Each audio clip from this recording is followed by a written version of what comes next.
আজানের আগে সালাতুস সালাম দেওয়া হাদিসে অবশ্যই আছে। 1 লক্ষ টাকার চ্যালেঞ্জ হাদিসে না কোরআনে আছে? সহকারী বলছি। আচ্ছা, হুজুরের সাথে একটু কথা বলা যাবে? এই বিষয়ে কথা বলতে চাচ্ছিলেন? হুজুরের সাথে একটু একটা বিষয়ে একটু জানার জন্য আর কি। আমি হুজুরের আলোচনা শুনি তো, একটা বিষয়ে একটু জানার জন্য।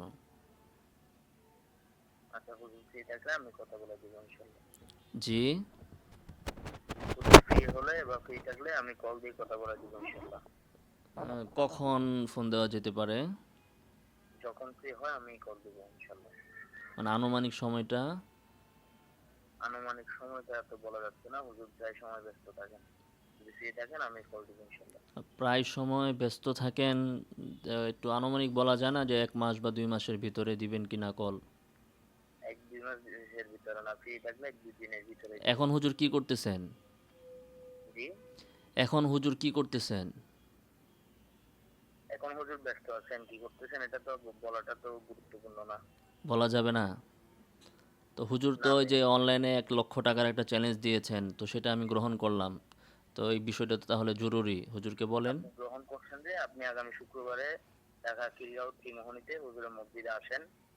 আপনার হুজুরের সঙ্গে সরাসরি দেখা করে বিষয়ে হুজুরের সঙ্গে কথা তো বলবেন। এটা হুজুর না বলবে কোথায় আসতে হবে, এটা আপনি বলে দিলে, আপনি পরামর্শ ছাড়া কেমনে বললেন? আমি বললাম তো আমি হুজুরের সহকারী। তো সহকারী চ্যালেঞ্জ তো উনি করেছে, আপনি বললে কেমনে হবে?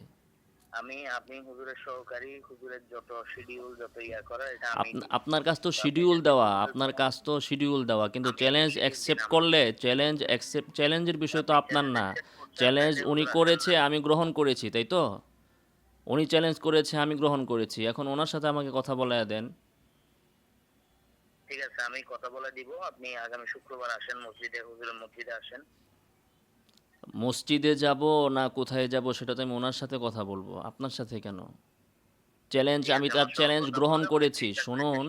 আমি তার চ্যালেঞ্জ গ্রহণ করেছি, কাজেই আমি তার কাছে যাব না তো। দুইজন, সেও আমার কাছে আসবে না। একটা তো কে বিষয়। কার কাছে যাবে? আমি আসবো তাইলে? আপনি আসবেন কেন? আমি তার মসজিদে যাব না, সেও আমার মসজিদে আসবে না। আরে মিয়া, আমরা আপনার সাথে দুইজনে কথাগুলো আলোচনা করে সমাধান না। স্থান আপনি নির্ধারণ চ্যালেঞ্জ করব। গ্রহণ করছেন। আমি কেন তার আপনি মসজিদে যাব? চ্যালেঞ্জ তার গ্রহণ মসজিদে করছেন, গেলে কি আপনি আমার হুজুরের নামাজ হবে? বেদাতের পিছনে নামাজ হয়? আপনি ভয় পান কেন? আপনি ওনাকে দেন।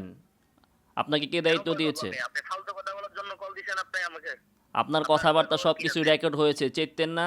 সোজাসুজি সুন্দরভাবে আপনাকে কথা বলেন। আপনাকে ভয় পাওয়ার কি আছে যে আপনি কোন সেটের বাল হয়েছেন যে আপনাকে ভয় পাওয়ার জন্য? ভাই, আপনি ফালতু একজন কথা বলার একজন টাইম আমার না। আলেমের একজন অ্যাসিস্ট্যান্ট, আপনার মুখ এত খারাপ হলে কিভাবে হবে? মানে আপনার আপনার কথা হুজুরকে এই অনুযায়ী কথা আমি বলে কথা দিয়েছে বলতেছি। যে আপনি কেউ চ্যালেঞ্জ আপনি কাউকে অ্যাকসেপ্ট করলে বেদাতি তার বলেও সাথে আর বলতে পারেন। কথা বলবা না, গালি দিবা। এটা কি আপনার হুজুর আপনাকে চোরের বলেছে? মতো কথা বলিয়েন না। উনি এক আপনি লক্ষ কাউকে বেদাতি টাকার বলেও বলতে পারেন। চ্যালেঞ্জ করেছে, আমি চ্যালেঞ্জ আপনি গ্রহণ চ্যালেঞ্জ করলাম। গ্রহণ এখন করছেন, তার তো সাথে চ্যালেঞ্জ আমাকে গ্রহণ কথা করে আপনি বলাইয়া দেন। হুজুরের কাছে আসেন। আমি তার মসজিদে কেন যাব? হুজুরের তার কাছে মসজিদে আমার নামাজ নষ্ট করার জন্য যাব? তার মসজিদে আমি কেন যাব? আপনার আমার নামাজ নামাজ নষ্ট নষ্ট করার করার জন্য জন্য? আসতে